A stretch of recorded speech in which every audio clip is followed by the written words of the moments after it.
This is an unboxing of the Pagani Design Datejust homage.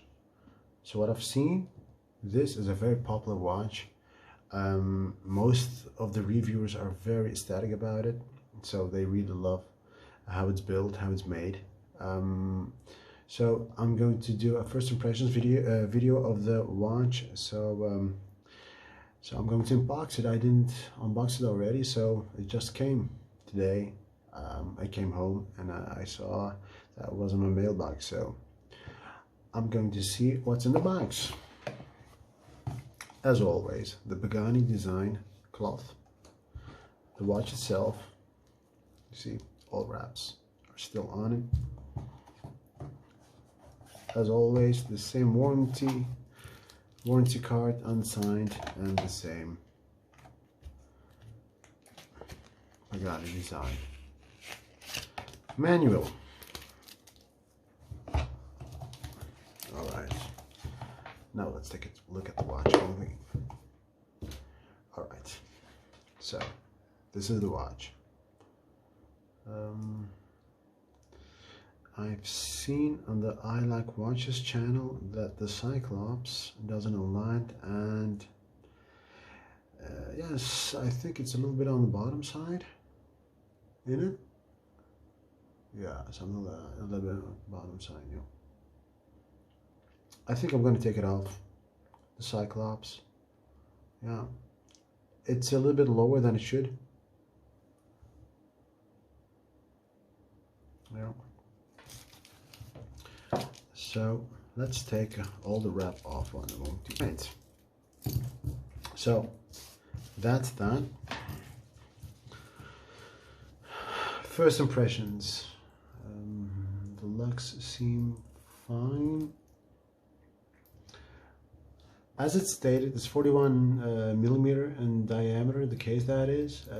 It's about 12 millimeters thick, and it should have a Seiko NH35 movement in it, and it does.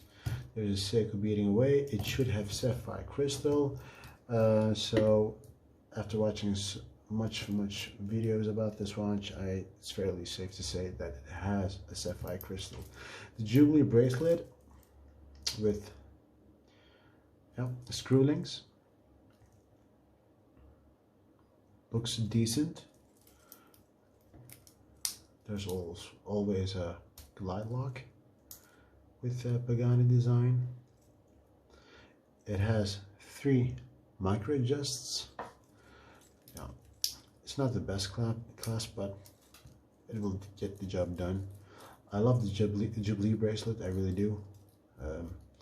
But I think this Jubilee bracelet is not the best I've ever held in my hands. It's okay, it's fairly okay for the price, of course, but it's not the best I've had. I went for the silver color scheme because I have a lot of black watches, so I thought maybe I'll go for the silver one, the silver dial. I think it just looks a tad bit more luxurious than it should, than the other ones.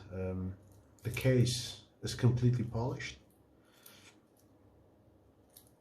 and the crown is a screw down. Yeah, screw down crown. Okay, how does it feel? Yeah, it's a little bit stiff, but it looks okay. It's not the thickest watch in the world.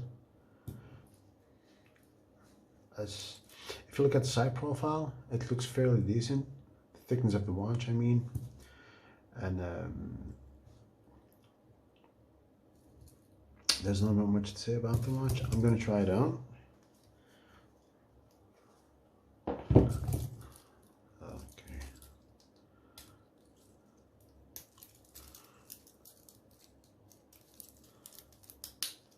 Yeah, of course I have to resize the bracelet. That is, I think, about 2 links that will come off, because I have 17 centimeters wrist. So this is how it looks on a brown man. Here's a more close-up video of the watch. So we can go into detail. The dial has a really nice sunburst effect, if you ask me. The indices look very well applied. As I said, the Cyclops just doesn't do it for me, if you ask me. It's a little bit lower than it should. The fluted bezel looks well finished, but I love the indices. Look at those. If you look, if you put it on the microscope, you will find irregularities. Very sorry for my English because it's not my native language. But for the rest, on a first glance, when you look at the dial, you'll be pleased.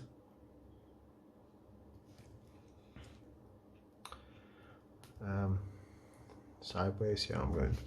There's also a little bit of plastic. Okay, not important. Like I said, the Seiko NH35 movement beating away. But the most important thing of this watch is the dial.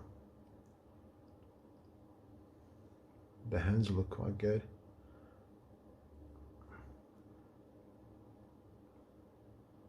Yeah, so now you have an idea how the watch looks from a little bit closer. But I love the fluid dial, I have to say. The fluid bezel, excuse me.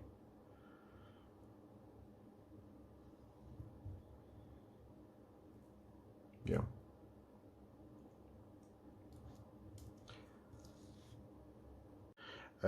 Of course, the silver color scheme on these watches always fit nicely with all of the color skins. So to give you an idea how it will look on a brown man, this is the one. This is it. So, should I tell you more about the watch? Yeah, now I'm holding it in my hands. I think I paid about 55 euros for it. Yeah, that's the price. I wouldn't pay much more than that, maybe 60, 65 euros, because I don't like the bracelet that much. I think it's a little bit flimsy. And quality, I think it's not the best quality I've had. Yeah, the clasp is a standard Pagani Design. The case itself, the finishing on the case looks decent. No issues there. And the bracelet, as I see, yeah, no major issues here. So I can't see any big major quality control issues. So maybe I'll keep it, maybe I won't, I don't know, but I'll give it a spin, and maybe I'll talk about my thoughts about this watch. Anyway, if you have any questions, please leave a comment so I can answer them. Thank you for watching this video, and I'll see you in the next one. Bye.